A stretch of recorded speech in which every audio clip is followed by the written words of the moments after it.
Did Liz get a new top? No, we've seen that before. Never with that skirt. We should probably stop staring before it starts getting creepy, though.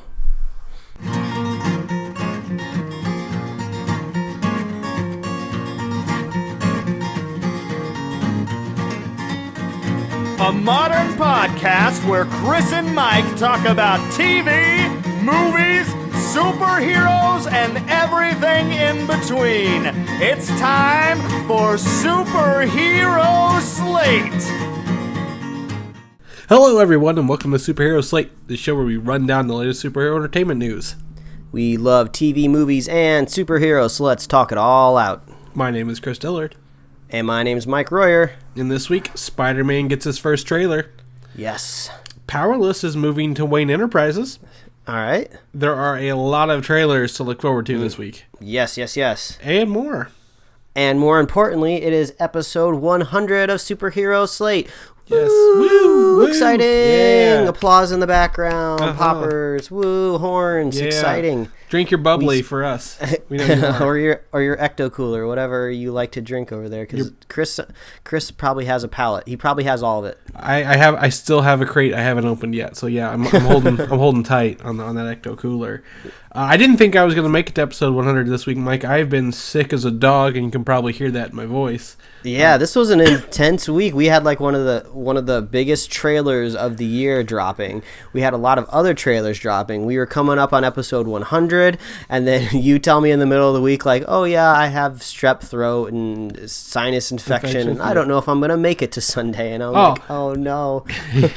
Well, we had a backup just in case, but I am here. I'm fine. I'm on the uprise. I feel good enough to go back to work tomorrow and get another weekend before the holiday season hits.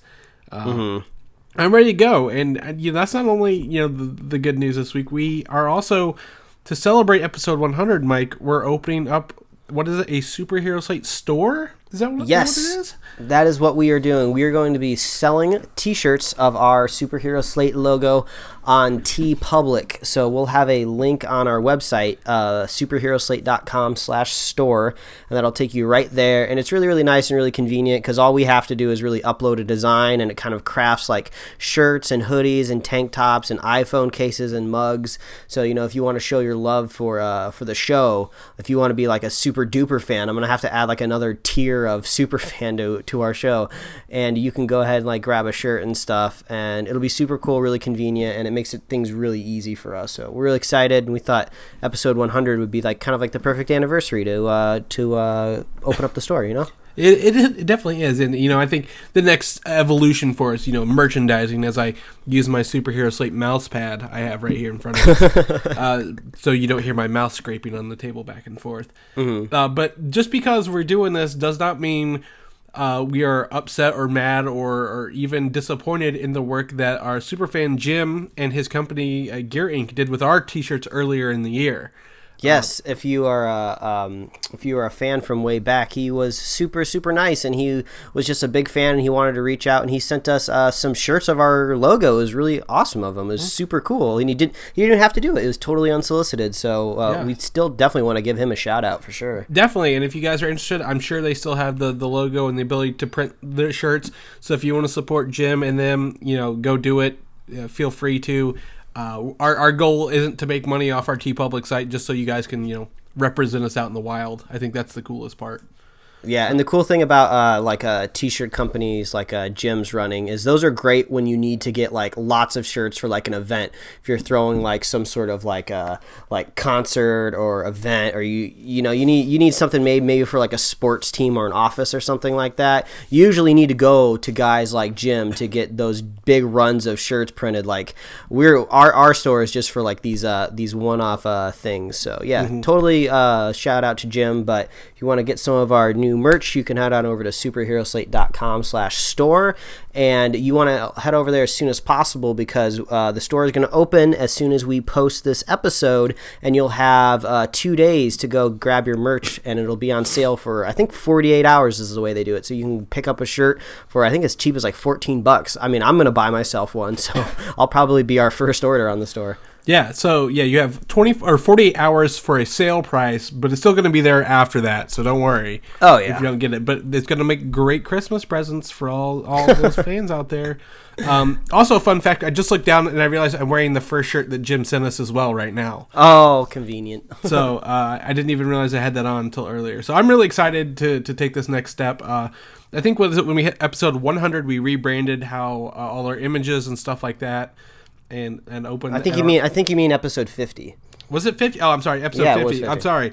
This is episode 100. It's the medicine talking. I got lost. But episode 50, we rebranded the site and everything. Mike put a bunch of work into that, and it's great. And now we're moving on up. So I'm really excited because unless you have something else, Mike, we have probably the biggest trailer of this part of the year hit us today. This week. I'm stoked. I'm glad that it happened to drop on this anniversary episode of 100. So let's get into it because this was the biggest deal of the week by far. Nothing's going to top it. If you have not seen the Spider-Man Homecoming trailer / teaser trailer, whatever you want to call it, I don't care. You need to go out and see it right now. There are 2 links below because not only did we get a regular trailer we'll be seeing with Rogue One later this week, but also an international version that has new footage and kind of new dialogue as well to kind of, attract the international audience. So, first things first, Mike, what did you think of the trailer? Ooh, it was exciting, to say the least. I was on pins and needles waiting for this trailer to drop. We all were. We were in text message threads, bouncing messages back and forth, waiting for deciphering when this was going to drop on Jimmy Kimmel, because I personally don't watch Jimmy Kimmel, so I don't know really when the trailer was going to head out. But you sent out the link, and I jumped on it, and it was it was really amazing. It has this really, really cool vibe to it, because you're basically getting a lot of little comedy set pieces like throughout this trailer, which is really surprising for like a summer blockbuster action movie. Like it's like Marvel humor, like on point, and it fits perfect with Spider-Man's character. So you're opening up with that ATM robbing scene, and he's just like, "Hey, you guys aren't the Avengers. I can tell." Hulk gives it away, and then he's like beats those guys up, and then it goes into that like soundtrack of a song. I don't know what the artist was. MGMT. Yeah. I was like, it's either them or it's Passion Pit or something. It's somewhere in that realm of music. I believe I don't think it's Electric Feel, but No, I knew the song. I knew the song as soon as I heard it. Yeah, so it was really cool to hear that song because, everyone, the only thing really new going into this trailer is everyone kept saying, like, John Hughesy vibe. So I think that kind of soundtrack kind of made it feel a little bit more, it's going to make me sound old as hell, but it made it seem hip. Yeah. So it was kind of cool, and then there was a cool transition away from the track when we finally got to see the Vulture kind of swoop in. First time Vulture, he looked terrifying in a good way. Like, oh, yeah. It was unsettling. Like I agree with you. Like whenever they kept saying John Hughes vibe, that term was being thrown around so much this year. I'm like, what really is a John Hughes vibe? And when I watch it, I'm like, I get it. This is Peter Parker, high school Peter Parker, going through that weird, awkward, 15-year-old phase. And I think they nailed it. I think it's going to be awesome to see that. And then him fighting this older, menacing, looks like tech-powered villains and henchmen in the Vulture is going to be downright. You don't know if he's going to make it out or not. That's the thing. And it was like the number one thing I was looking forward to in the trailer was seeing the Vulture. Like, we already had a really, really good idea of what Spider-Man looked like, his costume, and even like the webbing under the armpits technically was kind of spoiled a day ahead of time with that teaser for the teaser trailer. So we kind of already knew that was coming, so I was just like, all right, all I want to do is see the Vulture. That's my number one, and he looked really, really awesome. I'm curious if there's going to be any sort of evolution to the suit throughout the movie, because I think it looks pretty cool, but I wonder if somehow they're going to try to bring in some sort of like weird like Vulture face, or I don't know, maybe something's going to happen to Michael Keaton and he's going to look a little bit more grotesque, because usually kind of when you think the Vulture, you think of like the bald guy maybe with like a pointy nose or something. So I don't know if they're going to bring any of those aspects in or not, but we'll see what happens. But that was really cool. I liked going back through the trailer and catching all these Easter eggs that I wasn't expecting. Well, so you're forgetting the way the trailer ended. Robert Downey Jr. played a big part in this trailer. And seeing him swing off with Spider-Man at the end, like, you know, Spider-Man swinging off and he flies by, that gave me chills. Like, yeah, I'm really curious how much Iron Man and Tony Stark is going to be in this movie, just because when you're cutting a trailer for Spider-Man, you're going to go ahead and highlight the other biggest character you have in the movie, you know, because technically this is a commercial for a movie. So it makes me wonder, did we just see almost all of Tony Stark that we're going to get in the trailer, or is he going to be in the movie quite a bit, because he had just about as much screen time as Spider-Man had in the trailer. So I don't know if he's just going to be peppered in, or if he's going to be a main point of moving the plot. You can kind of see Spider-Man meeting up with him at different points in different environments, so it makes you think that maybe it's spread out throughout the film. I'm going to go ahead and take a shot in the dark and say I don't think Iron Man's going to be fighting alongside Spider-Man at all. I think that kind of hero shot at the end of them flying off is just exactly what it is just maybe them like chilling around the city. Maybe what we just saw at the end of the trailer is also going to be at the end of the movie or something like that. I don't think we're going to be getting like Tony Stark throwing punches at all. Yeah, I don't. If anything, it will be in like a last minute kind of deal. Because again, we're going to talk about the villains here. The Vulture, we saw the Shocker for a brief second in there, and all these thugs looks like Chitauri technology or high powered technology when they're robbing the banks and blowing stuff up. You know, Spider-Man doesn't have a lot of technology, but maybe Iron Man could come in and find ways to help get around that technology or disable it as well, and give that to Spider-Man throughout the movie. But like you said, the small things in this trailer are really are getting our minds going, getting us hyped for this, you know, June release date, right? And some of the characters we saw, we got to see our first look at Liz Allan, who is the love interest in this one, not Mary Jane. Constantly rumored to be Mary Jane. Not Mary Jane. They call her Liz. We reference that in our intro if you didn't notice. We saw her, and some people are presuming the blonde girl beside her is Gwen Stacy. Maybe. Because she has the hairband and the outfit that matches the original Gwen Stacy design. So maybe. And then his buddy beside him is not the character from Ultimate Spider-Man. It's not Genki. It is actually Ned Leeds, a different character, despite the fact he looks just like Miles Morales' buddy.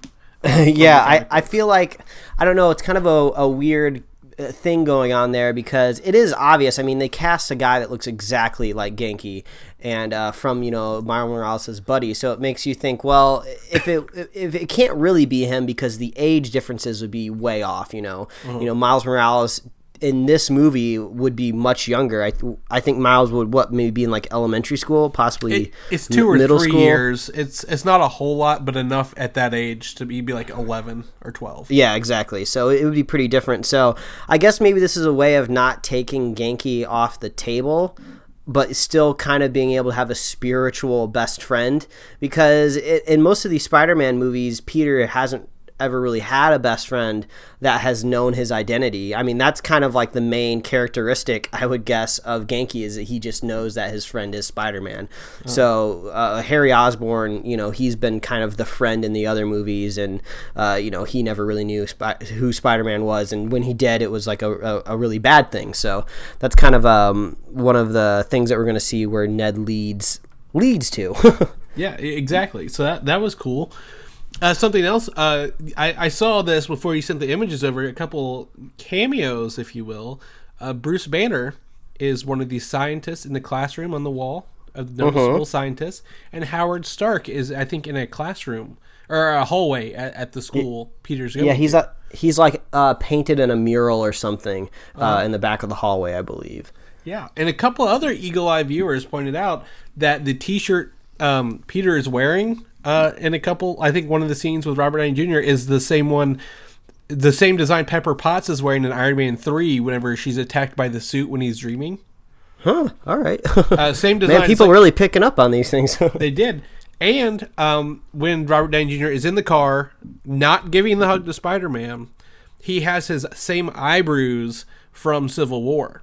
So they're presuming that takes place immediately after Civil War. He's dropping him off after bringing him back from Europe. Oh, gotcha. So this movie could take place pick up right where Civil War ended, and into that. Yeah, it kind of seems like that would be the appropriate timeline for all of that to happen. I kind of like the idea of this Spider-Man just kind of being very amateurish. You know, he's only ever been amateurish in the movies for a very brief moment. Like, you know, it's been like a montage. It took a montage to get him to be like the full-fledged superhero, grown-up adult. But it doesn't look like we're going to go that way. I'm kind of curious how long it's going to take maybe before we see a recast of J. Jonah Jameson or the Bugle. Oh, man, I can't wait for that. That'll be hard to get used to, but I can't wait. Yeah, it'll be kind of cool to see maybe they bury the lead and they wait until maybe the end of the trilogy to bring the Bugle in. Just because, you know, you got to find an organic way to bring a high school student into like a downtown city paper. So, you know, maybe the way this aging and schedule is being paced out is maybe by the time the third movie comes along, maybe Peter will be going to college and maybe that will be a little bit more organic for him to start working at the Bugle. We'll have to see, but it'll be interesting to see how they can replace J.K. Simmons, because that's going to be really hard. But that's one question that we didn't get answered from the trailer. Definitely not. I also found out a fun fact. Tom Holland enrolled in high school secretly for this role to get used to. I don't know if he didn't go to high school or what, but he secretly enrolled in high school to prepare himself for the role. For the Spider-Man. Yeah, it makes sense. You know, when you're young and you're an actor, you get taught like on set for classes. So yeah. I guess he got to get a better idea of what it's like to go to school with the rest of the kids. Yeah. But even then, we did get some extra scenes from the international trailer. Yeah. I'm glad the international trailer was not the de facto trailer. That one kind of seemed a little bit more generic. Not as edgy, didn't really take any chances on the action scenes rather than the actual like comedy beats and like character beats that the American one was. So I agree with you there wholeheartedly. Yeah, we kind of just got a couple extra angles of Michael Keaton. Not a whole lot more was revealed there, but yeah, it definitely seemed more action based. But if you kind of want the real spirit, I think, of the movie, you probably want to go with the first trailer, the American trailer, or just watch them both. We don't care. Yeah, of course. Watch them both, yeah. They're both there. So before we wrap this up and move on to an even bigger point, what is your favorite part of the trailer, Mike? If you could pick one moment. My favorite part of the trailer for sure is the lunch scene with just with Peter Parker and his not Genki friend, just looking over there at Liz. It's just really funny. It just shows you that they're still kids, you know, that high school is still really important to them, and he's going to have to juggle all of these things. That's always been the classic Peter Parker problem, is juggling life and being a superhero, which, you know, when you're trying to cram all of that into a movie, that usually gets lost very quickly and we just concentrate on the big baddie. So I'm hoping that we stay true to that kind of feel of just, yeah, he's just a kid. Uh-huh. He just wants to look at girls. Now, I would say my favorite part is a part some people kind of gave it some shit for, but whenever he's pulling the boat together at the end. Oh, yeah, classic scene. A lot of people said, you know, it's like Spider-Man 2 whenever he stops the train, but that's okay. I mean, it shows despite the fact he is a small kid, he does have a lot of power in him and strength, and I kind of want to see that scene, how that scene plays off in it. I'm really excited to see it. So I think that was my favorite one there, the one that kind of end capped it right before. That was really cool. It'll be interesting to see how that scene plays out, because obviously that's a ship and the other one was on a subway train. Yeah. And either way, I think this movie is going to be great. Yeah.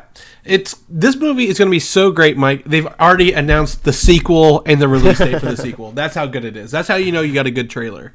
Mm-hmm. And so, Spider-Man is stuck to July. He's always been a July guy. Yep. Much like Star Wars was a May release and now it's moved to December. So July 5th, 2019, we will be seeing Spider-Man 2, not Spider-Man Homecoming 2, despite the reports saying that. It's not going to be Homecoming 2. We all know this.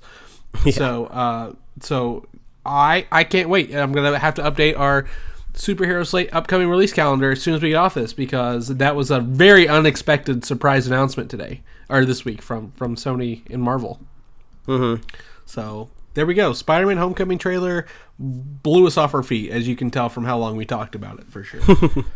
Another thing I'm going to keep bringing up every week I can, the Inhumans, Mike. We got some news that Scott Buck, the showrunner for Iron Fist, is the showrunner for the show. Yeah, I think that is good news. These showrunners that are working on these Netflix shows are entrusted with a lot of serious material. These Netflix shows have a lot of groundedness to them, but they're also part of this darker part of the Marvel Universe. And I think when a showrunner is moved from something like that to an ABC show, I think that's only good news, showing that, like, hey, we're not just going to hire in some noobs. This is going to be a Netflix guy, and I like that. Yeah, and, they must really like what he's done with Iron Fist so far. So that actually gives me even more confidence in Iron Fist coming up this March. So definitely looking forward to see what he does come September, and a lot more probably casting announcements at the beginning of the year. So we'll keep our fingers crossed. Are you familiar with the Marvel character Man-Thing? I am familiar. He had a movie on Sci-Fi actually in 2005 that starred the girl who played Hellcat in the or Patsy Walker in the Jessica Jones show. But R.L. Stine is actually going to pin the Man-Thing series for Marvel coming up later next year. R.L. Stine, from the creator of Goosebumps himself. That's pretty. That must be pretty exciting for some people out there. I wasn't a diehard Goosebumps fan, but I know plenty of people were, and I remember I have a funny Goosebumps memory of. The Goosebumps had movies on, I believe, Nickelodeon back in the day, and they were kind of scary little movies for kids. But when the movies were coming out, this was the first time the TV rating system was released. Do you remember that? Oh, yeah. You remember back in the day before TV shows were rated, before they came on? Now they were, and I remember, I think this one was rated for like ages 7 and up, and I think I was like maybe 6 years old at the time. So when it like came on, I remember going up to my dad and asking permission if I could watch it, because I was like, Dad, this says it's for 7 and up, and I don't know if I'm allowed to watch it or not. And he looked at me like, yeah, you can go watch it, I don't care. So that's my R.L. Stine Goosebumps story. That's awesome. The only thing I know about that, there was the show with a bunch of different episodes, was it actually had a Ryan Gosling in an episode, and Hayden Christensen in another episode, way back when. So definitely, I mean, everyone has a history with Goosebumps, it seems like. And while I probably won't pick up the series, I do think getting authors to write comic books is a big trend right now, and definitely a big push for Man-Thing that we may see. Maybe pop into the cinematic universe eventually if all these supernatural things keep playing out the way they do. Ooh, excited. Yes. I'm also excited for Star Wars Rogue One, Mike. I'm just going to jump into it. Who isn't? This weekend, this coming Friday or Thursday night, if you're lucky enough to get your tickets early, Star Wars, or I guess Rogue One, A Star Wars Story, will be out in theaters, and we will have watched it, and I am excited. Are you excited? It sounds like you were excited. Oh, yeah, the premiere happened in Hollywood this weekend. I wasn't anywhere near the action, but our friend of the show, Quentin Parker, had walked by it several times. He sent us some pictures of some of the decorations outside on the street. Yeah, where the shuttle was, he could have just hopped on and went and joined them. Yeah, I saw some Snapchat and Instagram stories of some more famous people that I follow on the internet that were at the Rogue One premiere. I was very jealous. There was like life-sized, fully accurate TIE fighters at the like after party for the movie, and it's just like, oh man, I wish I could have been there. I wish I could have been where the people are. But we'll be there Thursday night getting ready to talk about Rogue One, and our spoiler cast will be dropping next week. So if you want to know everything about the movie and what we thought about it, tune in next week. Yes. Are you interested to hear what people said about the movie, Mike, or do you want to go in blind? You know, I want to go in blind. I would assume that it's good news, but I don't want to know the specifics. Okay. All right. I also have a tidbit about the trailers. If anyone ever wants to know about the trailers, that was really kind of interesting. I don't think it ruins the movie, but if anybody wants to know, let me know. Mike, if you want to know, let me know now, or forever hold your peace. Give me the tidbit. Sure, give me a little bit. A lot of footage from the trailers is not in the final movie. Oh, all right. Well, so we're actually going to be even more blind going in. So well, that's awesome. That's what I like to know. So I thought that was a cool bit, because most of the time, that's like a bad sign. But I don't know. We're gonna have to see. I'm really excited to see what Rogue One brings to us come Thursday night. So we'll let you guys know next week with our spoiler cast. Speaking of Star Wars, Episode 8 A lot of news is going to come out of that. We might get a title very soon.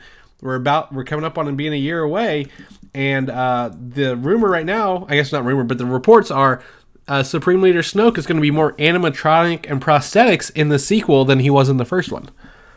So that really makes me think that Snoke is going to be a large-statured creature then. You know, we don't really know. We've only seen him in the hologram, but the hologram was really cool because it was very large. And I liked that. I like the idea of the bad guy almost kind of being like a towering giant. I think that could make for a really cool action scene, maybe at the end of the trilogy where they have to go fight him with lightsabers and they're jumping all around trying to kill him. I think that could be cool. So it makes me think if they're bringing in more animatronics, maybe he is going to be kind of a towering beast of a person. So I'm looking forward to that. Yeah, I mean, I think they said he was supposed to be like 7 or 8 feet tall. So I definitely want to see, like you said, a big bad guy, not just another human-sized bad guy, kind of going against another human-sized bad guy. But another rumor that's going around, and I'm gonna say this is very, very false, is that the title for Episode 8 is going to be called Forces of Destiny.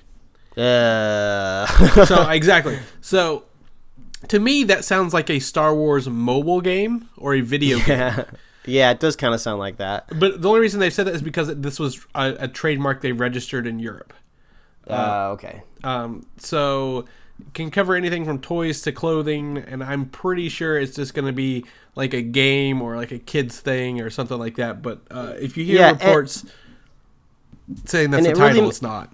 Yeah, and it really makes me wonder if they're going to put the word force in the second movie again, you know, Force Awakens, Forces of Destiny. It makes me think that they're going to try to hit on a theme and try to put force in every title of every movie, and I just don't see them doing that. Well, they never... I mean, I think other than clones, it's never been plural. So it's always the Force. And Forces of Destiny, they never say there's destiny, even though it's implied. I just think that's too on the nose and not what they're going to go for. I really look forward to Star Wars 8. And if that's the title, I think we're just going to have to sit it out, Mike. We're just gonna have to... I think they're just going to call it the 8th one. Star Wars. The Star Wars 8. The 8th. That's right. With a little 8 in the upper, like a you know, when you multiply things. So that's what we're going to go with. The movie Logan comes out in March. Another thing I'm really looking forward to. Yeah, let's not forget about that little movie. Yes, a new photo from the movie has revealed that Richard E. Grant is the character Xander Rice and not Mr. Sinister or Nathaniel Essex that we know of. I mean, we've kind of been getting opposing reports for if Mr. Sinister is going to end up popping up in this movie. I really hope he is. I'm kind of curious how they're going to translate his comic book design to the big screen. I think it could be really maybe like really creepy, really gnarly, really badass. So I'm hoping Sinister does still pop up in this movie. Yeah, I mean, I think Mr. Sinister would be a great X-Men villain. I think that's something they've kind of missed out on so far. But this character, Xander Rice, actually worked on the original Weapon X project, and I think he had some of the part of creating X-23. So I mean, I think that's just he's going to play the character he was in the books rather than what we have. So that's nothing really new. But something else I heard this week, they've previewed the first 40 minutes to the press. Jeez, 40 minutes. Why don't you just show them the whole movie? What's going on there? I don't know. I think it's because they waited really late in the year to promote this movie for when it comes out, and they just wanted to go all out, man. And I don't know if you want to know reactions or not. I know how you are, but I think, to me, if they show 40 minutes of the movie, I think they're very proud of it and ready to sell it to us. So. Yeah, I mean, I would think so. Yeah, this movie is coming up soon.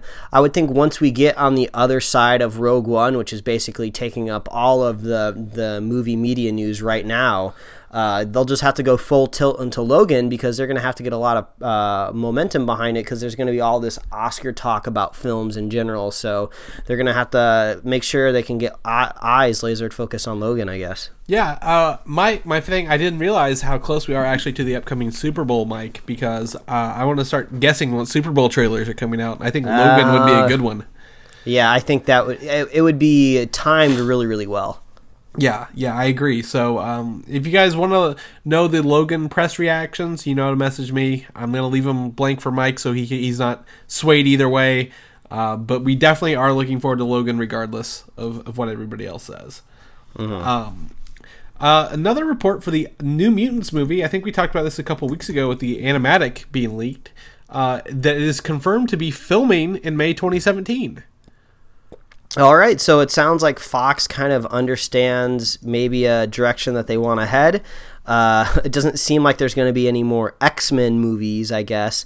I guess they lean into the New Mutants title, and hopefully that kind of maybe clears up their universe, because it seems like with Kevin Feige basically saying that like the X-Men are not going to be coming to Marvel very definitively, I think maybe they're just going to hopefully carry New Mutants and Deadpool on their roster. And then maybe after a couple years, when things kind of calm down and settle down, they bring in some new talent, then maybe we get like a new X-Men, like X-Men, A New Hope or something like that. Yeah, I mean, definitely. I mean, A New Hope with, like Cable and stuff like that would be cool if he doesn't, show up in Deadpool. But I mean, New Mutants, that's cool. I mean, I'm glad they're kind of leaning into, like you said, these other properties, these smaller characters, these smaller stories. Because I think Apocalypse was too big. And it seems like New Mutants will probably anchor them to the current timeline like they did with Deadpool. So we're going to bring things back to this century, this current timeline. So we'll leave those older dated X-Men in the past, I guess. I mean, I guess I'm kind of curious what all those contracts are going to do with all those new people that they hired, to play Jean Grey and Scott. I guess maybe they'll just let them expire and just say, hey. So there is one way they could do this, and excuse me, it's something they did in the comics a couple years ago that's been working, is Beast brought the original X-Men to the future to help them prevent a problem that was going to happen in the past. More time travel. I don't know if more time travel is Fox's answer with... Well, this would actually be bringing them physically into the now, whereas the other one was just we sent Logan's mind back, kind of like the Assassin's Creed movie is going to do. But I don't know. I mean, that's just. I mean, I know it's not a great answer, but if they wanted to bring those people, 20 years, 30 years forward, that's one way to do it, by keeping them look the same age as well. But yeah, I guess who knows when we'll get to that point, really. So, oh well, New Mutants, we're excited for it. Now we're going to talk about another trailer we got this week, and Mike was really looking forward to this one last week, I think, and we didn't get it till after we stopped recording, but The Mummy's first trailer dropped last week, last Sunday evening. And what do you think, Mike? I don't think we've talked about this all week. This is basically Mission Impossible with a mummy. So the trailer is almost more of like a long extended scene of them in an airplane or something along those lines. We don't really get a whole lot of supernatural stuff going on here. We get kind of the same amount of mummy as we got in the teaser trailer, maybe one other extra glimpse of it. So it seems just like Tom Cruise being Tom Cruise, and there happens to be a mummy in his movie. And I'm not necessarily saying that's a bad thing either. I like the Mission Impossible movies. They're good blockbuster films. They're competently made. So I think maybe throwing in a supernatural aspect of it could be pretty cool. And this is supposed to launch a whole franchise with other monsters in it. So I'm hoping this goes really well. I think the supernatural carryover into the other monster movies might be Tom Cruise himself, because I was thinking about this the other day. I was like, okay, so if this is a monster universe and they're going to combine all of these movies maybe into a penultimate monster movie, aren't all the monsters going to have to stay alive to come back? So I'm just like, I guess at the end of the movie he can't really officially beat the mummy, because the mummy is going to need to come back. So I guess maybe it's just a temporary defeat, or maybe since Tom Cruise kind of comes back to life in the trailer, maybe he's the supernatural component that carries through. I don't know. So I thought about that the other day. I was like, well, they're kind of trying to bring all these villains together. I don't know, but I'm cautiously optimistic. Yeah, I mean, it definitely looks generic, if I will, kind of like a Mission Impossible trailer. Because I think this is a lot at the beginning of the movie. We don't see a lot of, the end of the movie, I guess, or big action pieces. But Yeah, I guess you're right. Do the monsters die, or is there like a bigger monster pulling the strings behind all this, and that's what they have to team up to take down? I'm not sure. But I did forget Russell Crowe was in this, and he is playing Dr. Jekyll and Mr. Hyde in this universe, which definitely adds another twist to it of how they're bringing in someone else already from that universe. So I can go either way, really, on the Mummy. I'm going to see it just to see how they do it. But other than that, I've got nothing to say either way, really. You know what I mean? Yeah, I think we are going to need to see another trailer because I want to see some more of this mummy. I kind of like the design, the kind of like the 4 irises and the eyeball is kind of cool. So we'll have to see how that works out. That's great you mentioned the design, because the original design actually looked like the apocalypse at the end of Days of Future Past, according to the director. Oh, I'm glad it didn't go that way. So they actually they changed the gender and how she looks based on that actual design that ended. From Days of Future Past. So because of the end of that movie, they had to tweak this one. So I think, again, working outside the box gave us something, I think we're going to enjoy a little more. Yeah, I think this could be a fun franchise. I hope it works out well for them. When this was announced and we talked about this back a few months back.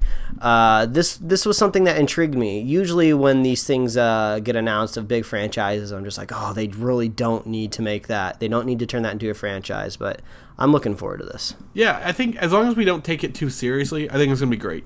Like we can't go in expecting, Godfather style work on these movies. So. Another question that came up is the movie Dracula Untold, which was done by Universal several years ago.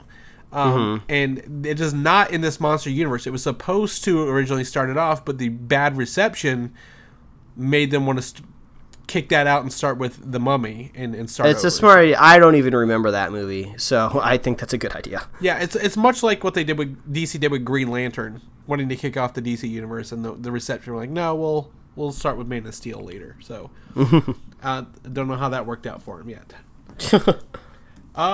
Jurassic World 2 is coming our way. I'm really excited to hear more about this and see when it's landing. I think we liked the first one, right? I believe. We liked it. It was a fun ride. It was. The director for Jurassic World 2, J.A. Bayona, I think his name. I don't know. He's adding more animatronics to the film, hence the larger budget, which I think is a great move because you could tell the CGI actually very much so in the first one.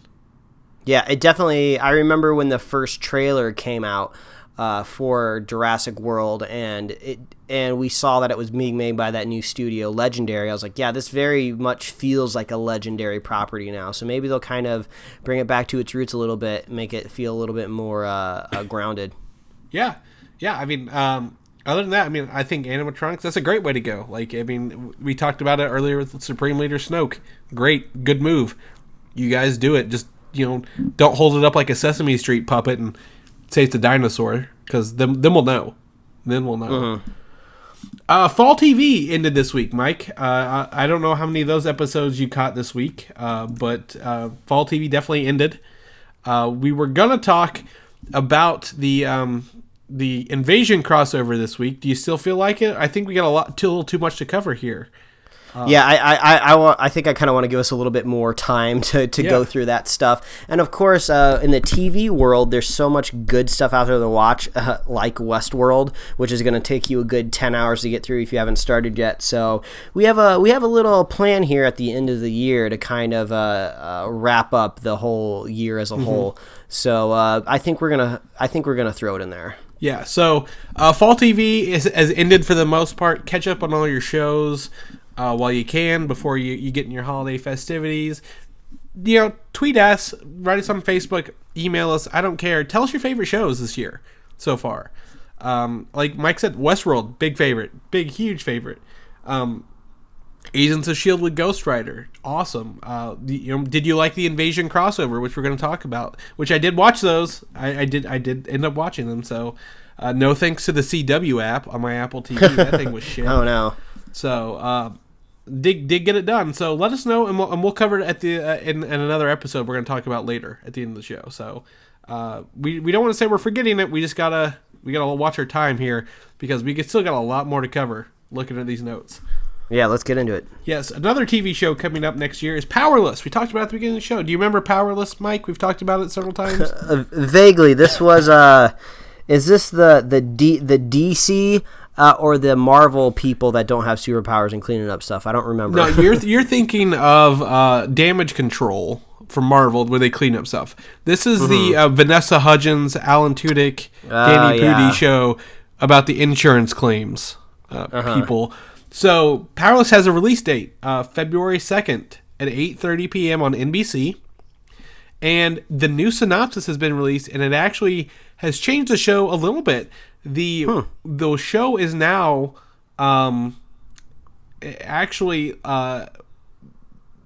is not more on insurance. It's based on the research and development department of Wayne Security, a subsidiary of Wayne Enterprises. Oh, wow. Well, I think that's kind of an interesting crossover.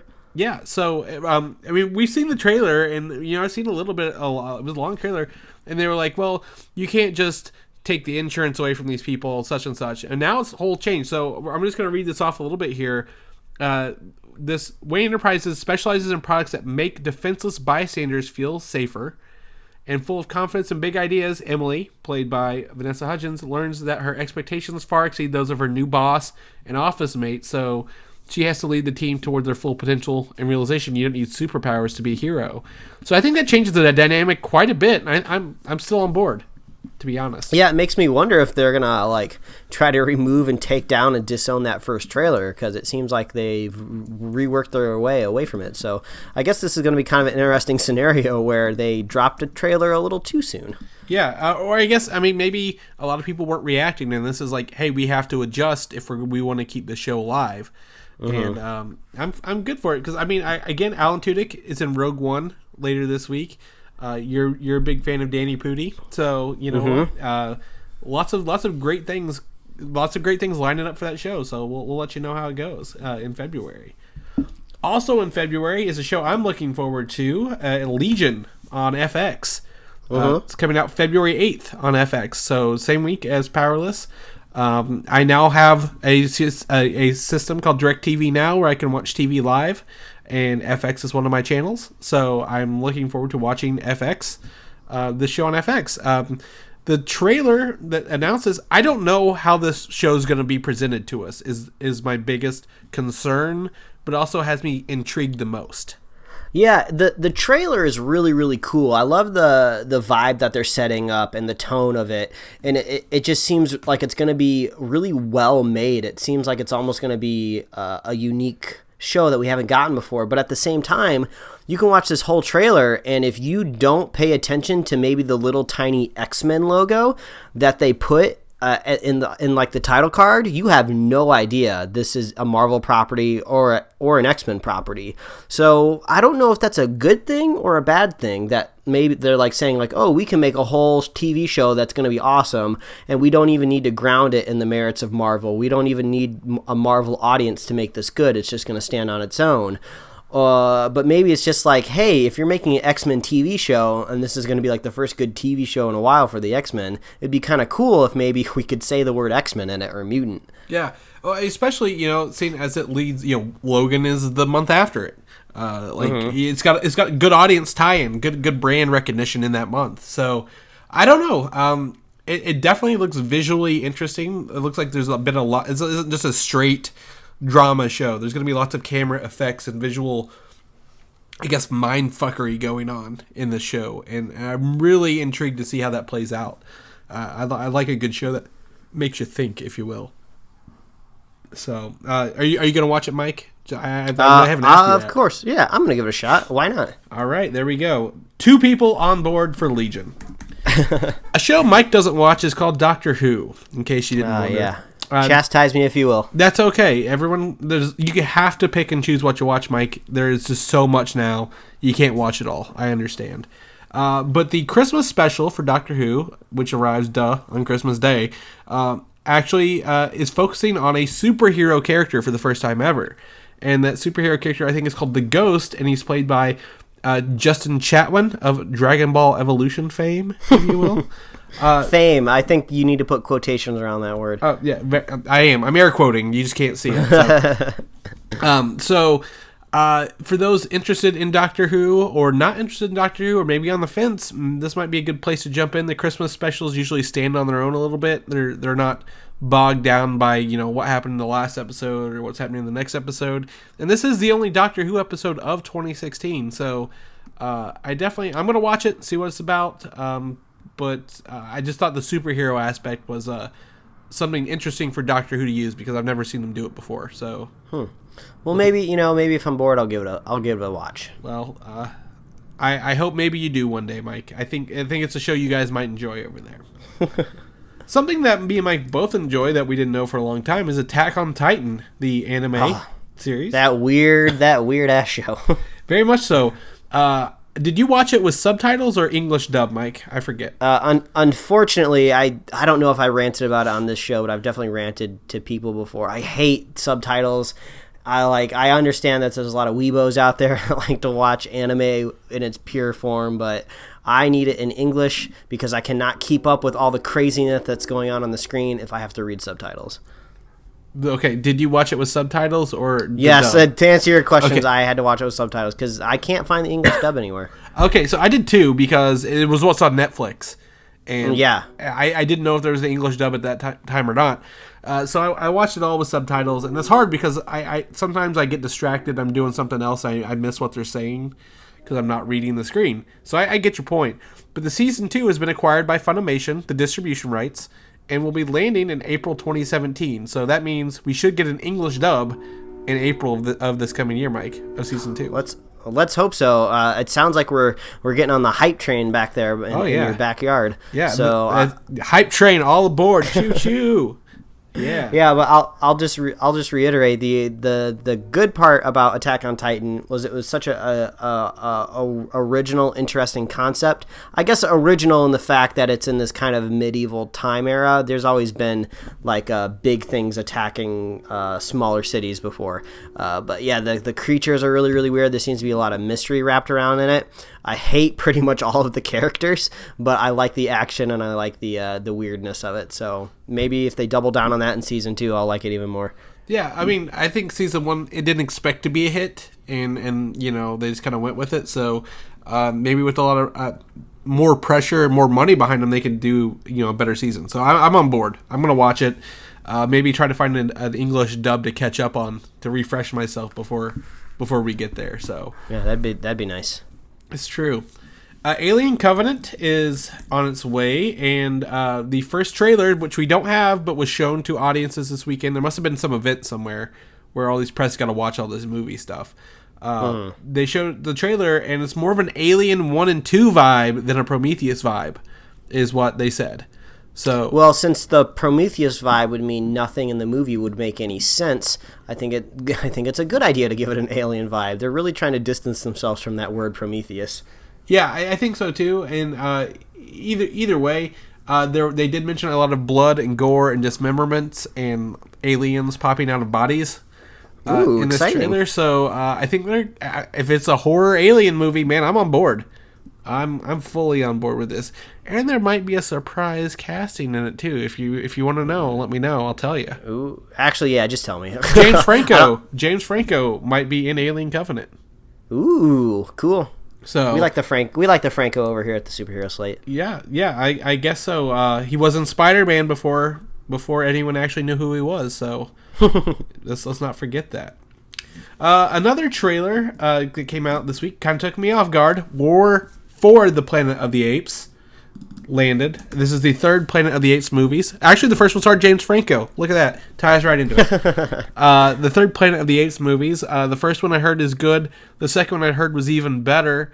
This third one looks balls to the wall crazy, and I'm on board. Mm-hmm. Yeah, it's a really crazy franchise that they have going. The first one, yeah, I think like you said, they do get better with each movie. My only hope is that they don't make too many of these. It's kind of weird. It would be nice to have like a trilogy, but I haven't seen any sort of marketing or language saying that this is the end of the story. So it seems like we're going to be getting more of them. So I just hope they don't wring it dry too much, because there's only so many movies you can make with apes killing humans. So I have a feeling that maybe there's going to be 4, possibly 5, but they've been good so far. I'm kind of curious if they're going to the penultimate goal of what all of these Apes movies usually are, whether it's the remake from a while ago or the classic movie. Are there apes actually going to take over the planet? Maybe this one will go a little bit further and maybe have the humans actually win. I don't know. Maybe it's going to bring it full circle. We'll have to see. I didn't know this because it's been so long since I've seen the first one. Not the original, but the first one from this new trilogy was, I guess, the spaceship that originally gets lost in the classic story of Planet of the Apes and goes forward in the future. I think it's called the Icarus or something, but I guess there's some sort of like news report or Easter egg in the first movie that's saying it's lost in space. So I guess they are kind of setting that up as a time travel type deal. So I don't know. It's cool. The action's really great. It's cool to see these apes slowly get smarter and develop a society. So I'm down for this one. And the trailer was cool too. The trailer was really sweet. Yeah, you'll have to forgive me here. I'm coughing up a storm. We're just glad that you even made it here, Chris. Yeah. So there were 5 original Planet of the Apes movies to begin with. Yeah, but that being said, the trailer looked great. I'm really excited. The visual effects always look awesome in these movies, so I'm down for some more Planet of the Apes. I think the most thing I'm curious about is what they're going to be titling these movies, because I'm always curious how they're going to massage these titles in. But yeah, I'm down for the apes, man. I'm down for the apes. Yeah, and Woody Harrelson looks like a great villain as well, just to point that out. So, or is he the villain, or is he the good guy for the humans? I don't know. Oh, the humans are always the bad people in these movies. That's how they're written. We know it. Oh well. Well, instead of time traveling from the future, let's go back to the past with Assassin's Creed. Oh, the movie that I totally forgot was coming out this year. I know. It's I think it's Christmas, is it? I believe. The last trailer for this is probably the only one that's gotten me excited for the film. Oh, really? It's funny. It did the opposite for me. It got me less excited. Really? Why is that? I think it's just because it just seems generic. Like we're actually throwing this word around a lot, generic, with a lot of these trailers we're seeing, and I guess it made Spider-Man Homecoming feel more refreshing. But when you get into these later trailers for movies, you start to get more specific with the plot, and they're talking about some sort of egg thing, and it just seems kind of weird. And they try to make it a point where they keep flashing the name of the actors on the screen: Academy Award winner, Academy Award winner, Academy Award winner. And I was just like, well, that's great and all, but this trailer doesn't really make the movie feel special yet. So I don't know. I'm concerned. I think what I told you earlier this week is this seemed like a movie that came out in October that everyone already forgot about, but it actually hasn't come out yet. So we were kind of hoping, we were putting a lot of pressure on this movie, hoping that it could bring the video game movie to the forefront, but I'm crossing my fingers. Like the trailer bashed us over the head with. There's a lot of good people in the movie, so I'm hoping it works out. But I feel like I kind of already know what's going to happen in the movie. So yeah. So for this one, I guess maybe because I've played the games a little more, this one is more of a video game. The video game trailer for me, and is more, I guess, more reaching towards me than as the audience, because it shows the Apple of Eden, I believe is what it's called. I think I said egg, but apple, whatever. It's a ball thingy. Yeah, so I mean that's a big part of the video games. Some of the moves that they do are in the video games. I just think it was, maybe I was the audience for it, maybe not you.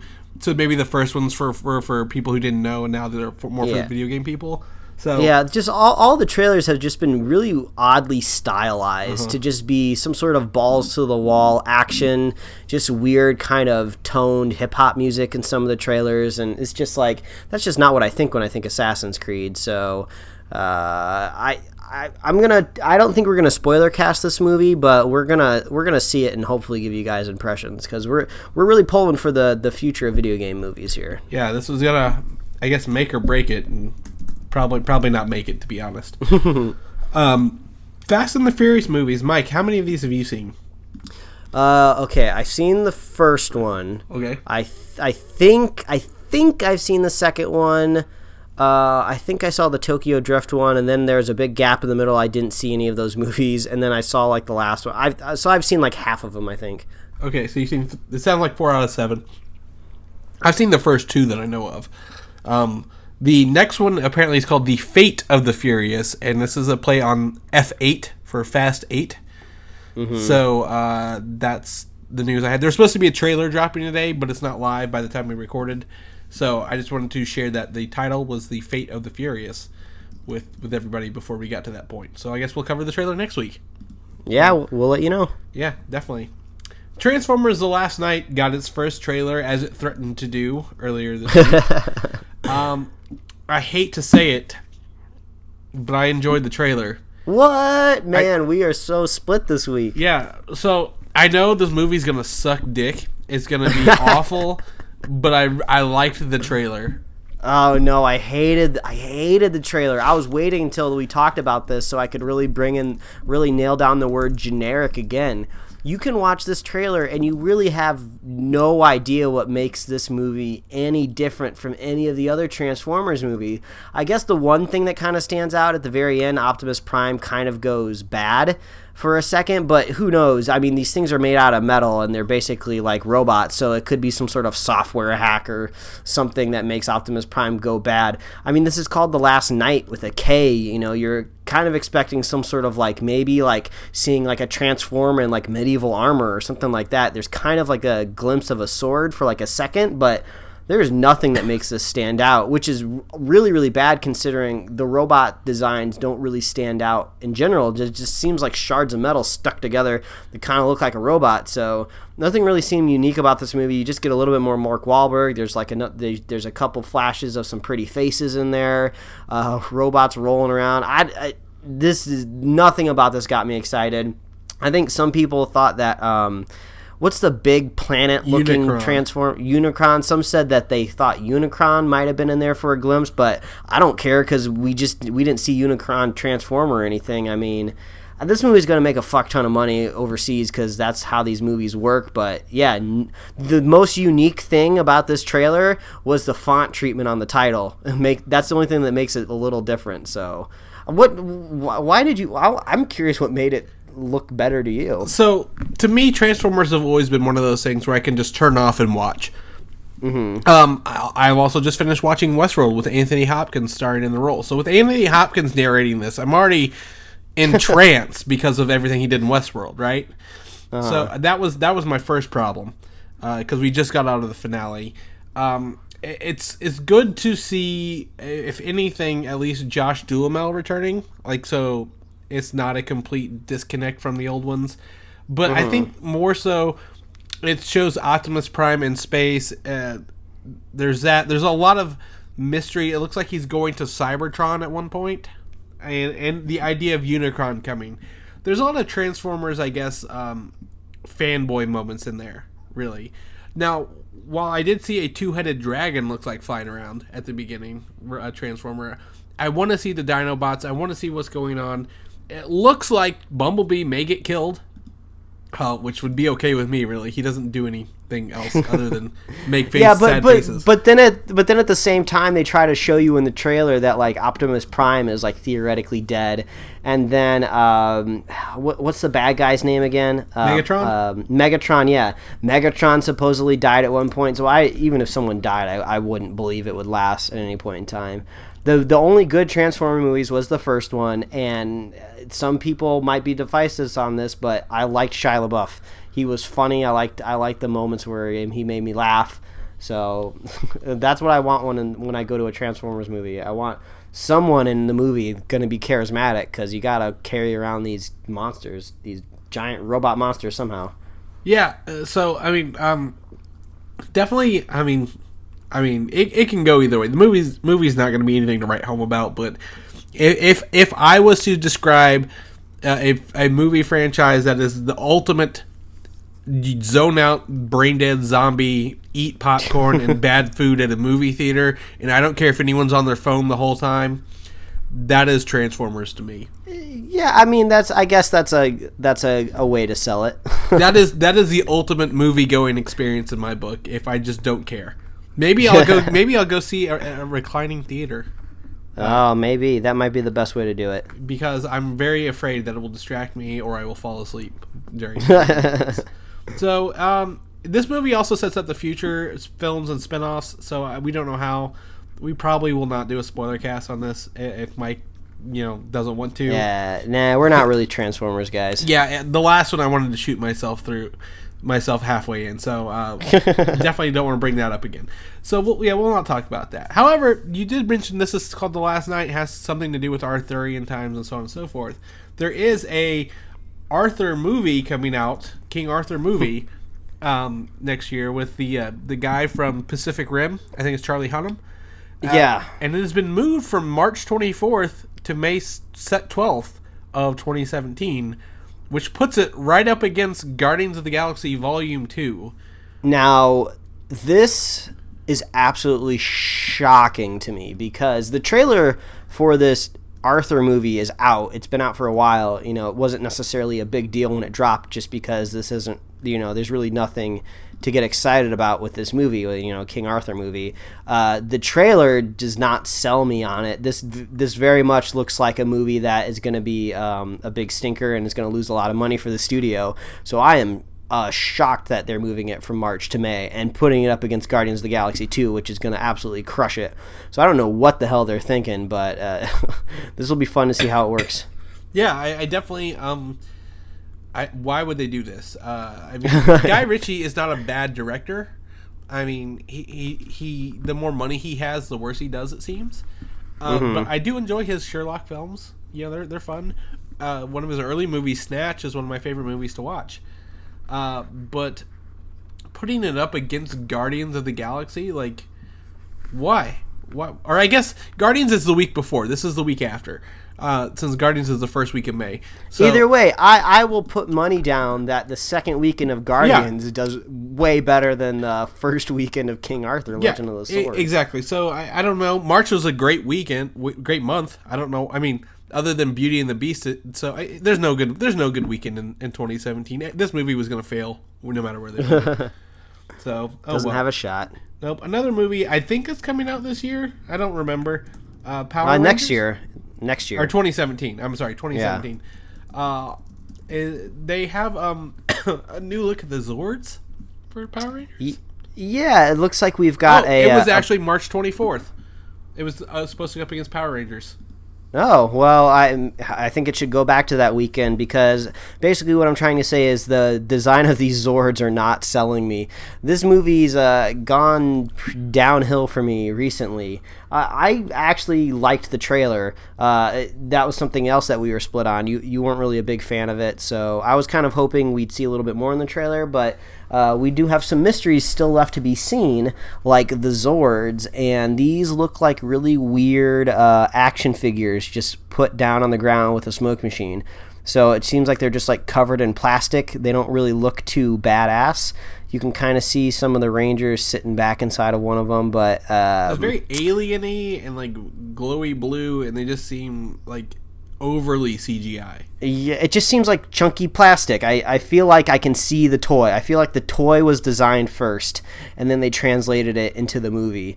So I was kind of hoping for something a lot better than this. Yeah. But we still can't technically see all of the Zords. You can kind of see the Tyrannosaurus in the back a little bit, the flying Zord, but we're seeing this kind of saber-tooth one primarily, but the real question is, what do they actually look like when they combine? Because we did see that one toy that made it look more alien, but then I guess word on the street is that there's another version of the Zord that looks more animal-like with animal pieces. Well, still yet to be seen. I'm wondering if maybe we're going to get maybe another trailer coming soon. I'm not too sure. This seems like maybe a Super Bowl trailer. Yeah, I hope not. I hope they don't don't waste our time with that. But maybe something new. I don't know. It just sucks, and I'm not excited. So to hell with you, Power Rangers.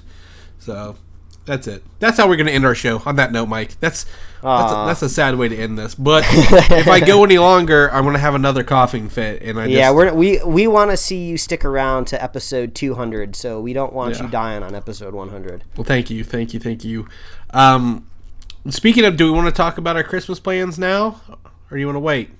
Basically, we always tell you guys that we are here every single week to give you guys the superhero news rundown, but there's usually one weekend every year that we take the week off, and that is for the holidays. So episode 102 2 weeks from today was slatted to come out right on Christmas Day, so we'll be taking that week off, and you can come catch up with us on the last week of the year. We'll do like a New Year's wrap up talking about all the stuff that we love this year, to scrape up any news that we have, because it's probably going to be a slow news week anyway at the end of the year with people home on the holidays.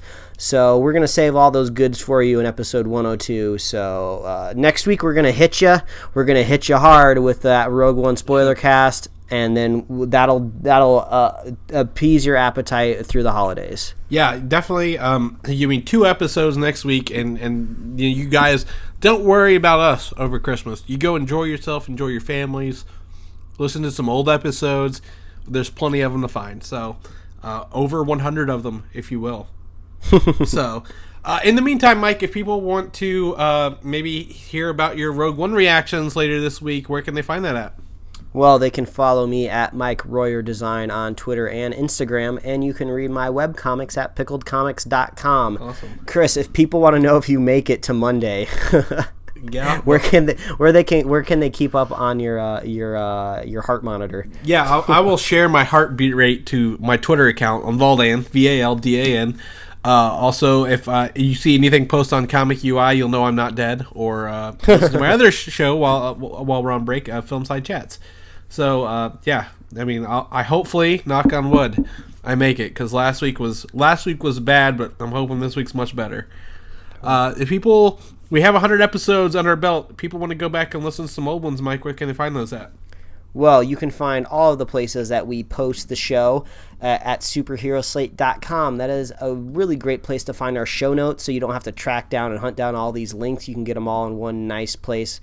And you can find us on iTunes, YouTube, Google Play Music, SoundCloud, Stitcher, Tumblr, and you can subscribe and get us right in your email inbox.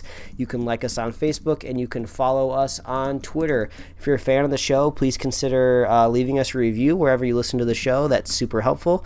And if you're a super fan of the show, just share the show with a friend, share the show with a buddy, and we will be here every week. That's how we got to 100 episodes to begin with. We have been doing this for nearly 2 years now, and we have been here every single week, rain or shine, sickness or in health.